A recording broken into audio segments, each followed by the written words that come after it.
Welcome to Coconut Oil Stardust and Dope Vibes. This is a bonus episode that includes my psychic downloads that I have recently received. I'm making it a point to go through.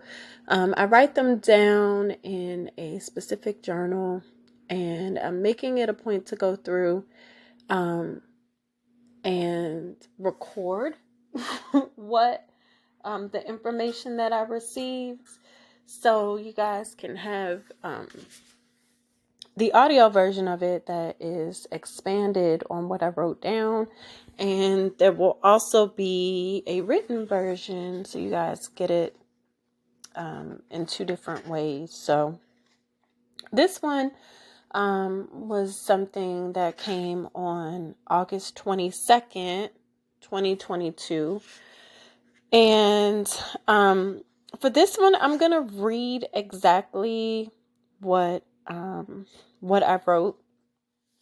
I do what's called channeled writing. As an oracle, I scribe things sometimes. A lot of the podcast episodes are channeled. It's me just tapping into spirit and speaking. And in a flow that comes directly from spirit. And the same thing happens when I write. It's, just me flowing in exactly what I'm given. So this is August 22nd, 2022. There's a dark period coming. It's here. Darkness of humanity. The lights are out. There's a huge void, a vacuum. We can choose to change direction here or choose to remain the same. The other is running amok, infused in the veins of beings, ingested. The more it does, the worse the reset will be. And there will be a reset. The lights are going out, sunset. What will happen in the darkness? The unseen, the unheard rises, walks among us. Something is coming. While you shift your focus to pretty things to avoid the ugly still exists. People are like zombies, half dead. Heartbeat of humanity has slowed down. The pulse is low. Everyone has decided that they don't need light. Hibernating. What does it look like to adapt to living in the darkness with no light? How will you emerge? Your senses adapt, but not all for good. No one is breathing. They are all asleep. Induced hypnosis. Who is actually living? The living will quiet for a moment. No one is listening. Humans cry out, suffocating. There's sadness. And it felt like there were people like I just felt this collective moan, this crying, this heaviness. It felt cold. Cleanse. Why have you chosen this existence? The earth is spinning faster as humans go to sleep and hibernate. There's a collective moan, a wailing from the soul.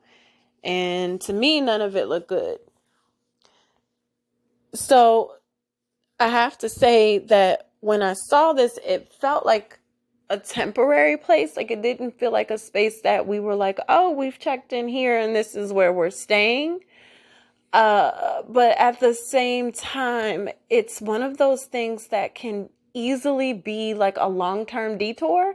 Like it doesn't need to be, but it can be a long-term detour. It's like, how long will it take for you to wake up? And what threw me off was that if we live in this space while people are asleep, it's like, when animals hibernate, there's a timing. There is a circadian rhythm where they wake up when they're supposed to wake up. How is that going to work for humans? Because we aren't used to hibernating in that way. Like we're not built to necessarily do that. So if we're not built to hibernate, and we're all kind of walking around here in this collective sleep, how are we supposed to know when we're supposed to wake up? Now, here's the thing. Sleep is necessary. Recharge is necessary, right? Sometimes that downtime is absolutely needed, and we can reset and get the rest and have a better mindset. You know what I mean? It's like, oh, I got that nap. Now I don't feel so cranky, so groggy. I got that reset. My body reset exactly what I need. And so a lot of times that can be a good thing. The problem is, how long are we going to walk around in the dark? Right? And I'm not talking your dark energy, because we all have light energy, we all have dark energy. And the dark isn't, our dark side, our shadow side isn't bad. It's not, like I say all the time, it's not like Disney good or evil. So our shadow side is not a bad space to explore. What is problematic is to continue to avoid light, because at some point you end up having to adapt to living in the dark. And it's like, but were you designed to be living in the dark? Like, that's not necessarily how we're designed. There was this episode, I think, what is the show called? I think it's called Welcome to Earth or something like that. But at any rate, because I'm probably misquoting what the name of the darn show is, because I'm horrible with titles. But it's a Will Smith show on Disney, right? I think it's part of like the National Geographic part of Disney. At any rate, it's an awesome freaking show. And he goes around and kind of does all this exploration. Well, he ends up going like serious deep sea diving, right? Like serious deep sea diving. And the scientists that take him below the surface, I forgot exactly how far they went, but it was hella far. So the scientists who take him, they're like, they're teaching him about all these creatures that live below the surface. And basically, the sun's rays only bend to a certain amount. And after that, all you can see is blue. Like, the only color you can actually see down there is blue. So these creatures adapt to living in the darkness. And so the colors that we see, like everything was like a variation of blue or almost like a white, because white reflects all color. That's not technically the color that the animals are, that the creatures are, but that's what our eye sees, because that's all our eye can see from beneath the surface in that way. And even like the colors of their clothes changed, because there's only a certain way that the light is going to bend. Well, but then your eyes have to adjust to the darkness. I mean, this is really basic. It's like when you wake up in a dark room, it takes you a second for your eyes to adjust. And eventually they do, but it takes a moment, right? And so then you get used to, I don't know, having dim lights in your house. Like you only like the lights at a certain level. And then if people turn on the, as we call it, the big light, when you turn the big light on, then everything is like overly bright. And you're like, whoa, that's what this download felt like. It was like collectively, we got so used to walking around in this dimmer, darker space, that when the lights actually go out, you're not really jarred by it, because you're so used to walking around with stuff being dim anyway. We're used to information that dims our light, or dims our space for knowledge, or that makes us less intelligent. We're used to information that doesn't make us use critical thinking skills. We're used to having surface level conversation that is really not meaningful, and then using that to connect with people. It's like, this is the craziest thing, but it's like, and I've met some of my closest, dearest friends through Facebook groups, but it's hard in a lot of those spaces because it's like, oh, we might have kikied, on a post, and it's like, oh, we might kiki and laugh at a lot of posts, but that doesn't mean that we're friends. That means that we find some of the same things funny. But when it comes to the depth of what an actual friendship should be, just because we kikiing online doesn't mean that that's going to translate in person. And that's where a lot of people fall short, because then they come in person and expect something full when it was never full in the first place. You became connected off of something that was superficial. It was never anything of depth. It never was. The way that you interacted, the way that you met, none of it was. And then you get to the date or you get to the in-person meetup and can't figure out. It's like, oh, the version of you in person all of a sudden wants depth from somebody that you don't even know from online. It doesn't make any sense. And then we start creating these narratives where we complain about that and talk about that all the time, which lowers our comprehension.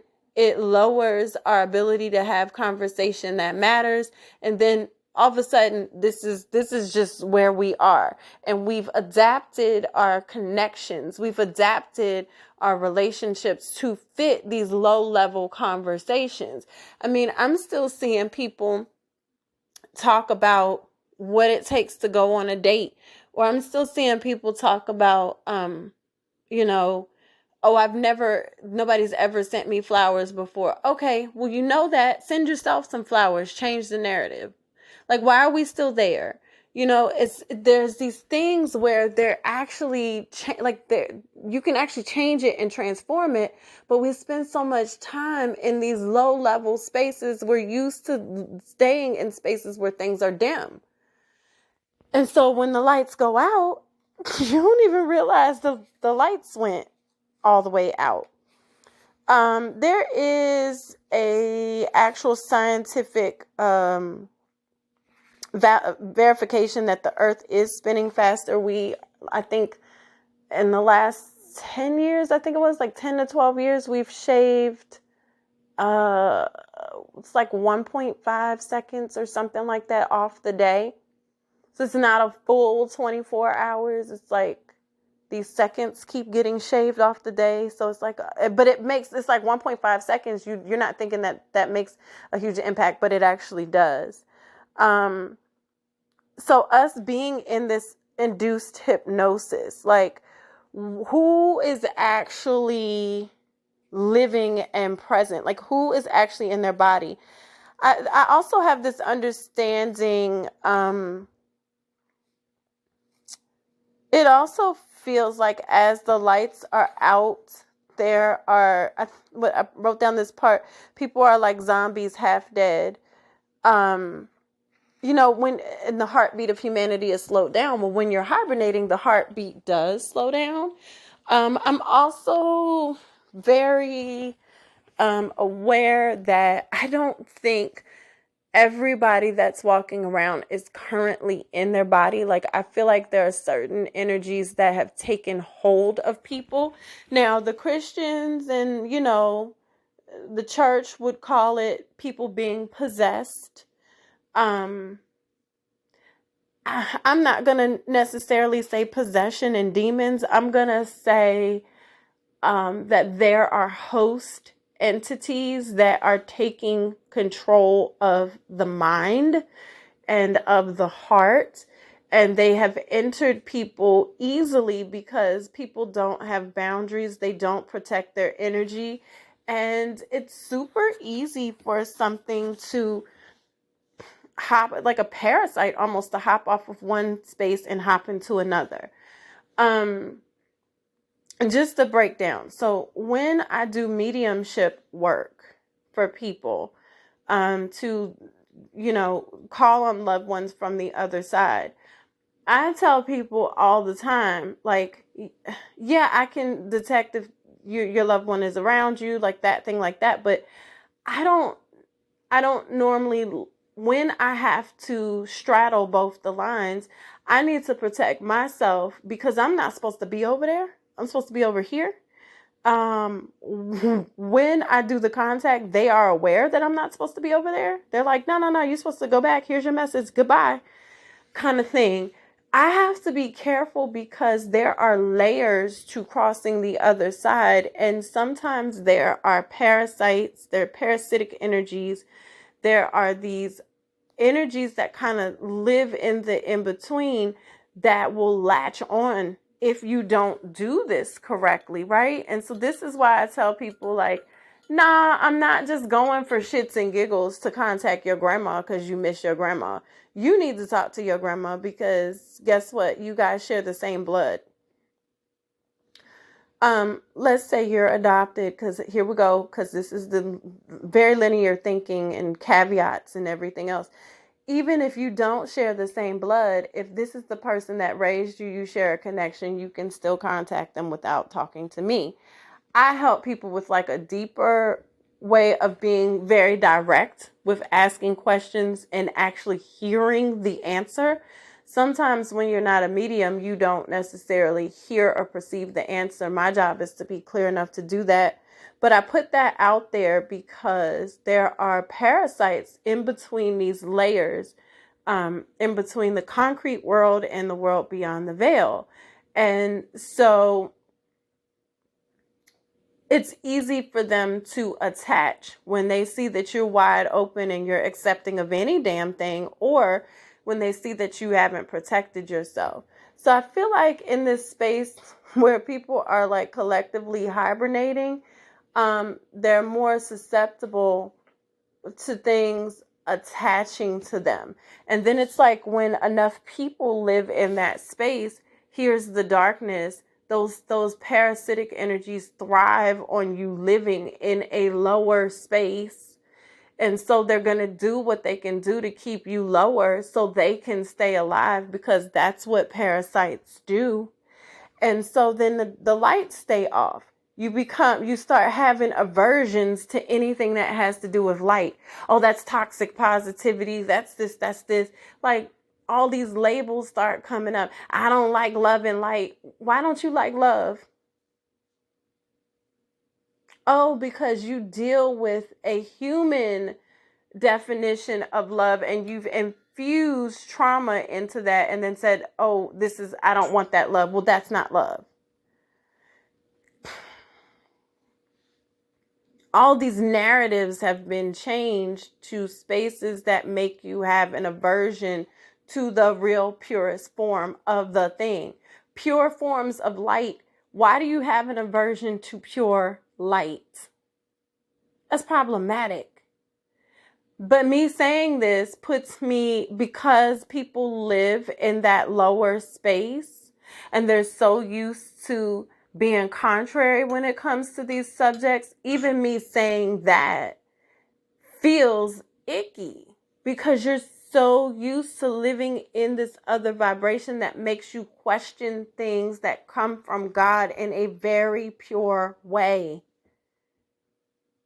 We've got to come out of that. Hopefully, when we come out of this hibernating space, there has been some cell regeneration, and we come out in a different way, that leaves us more open to actually adapting and changing and transforming into the space that we need to be in. For now, I would definitely say make sure that you are protecting your energy.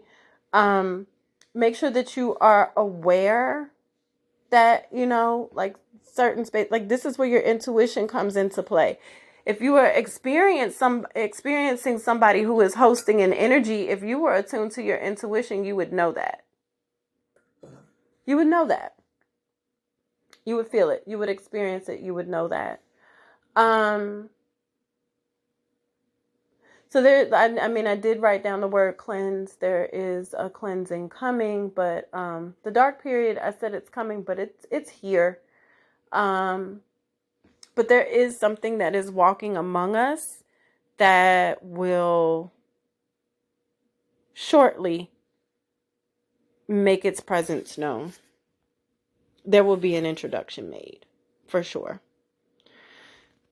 Thank you for joining this bonus episode. There's a space on here. through Spotify and things like that where I record, where you're able to ask questions, and also send me voice messages. Let's connect. Let's chat. Make sure that you share the podcast. I love when you guys share the podcast. Thank you for joining in. But let's get this conversation going.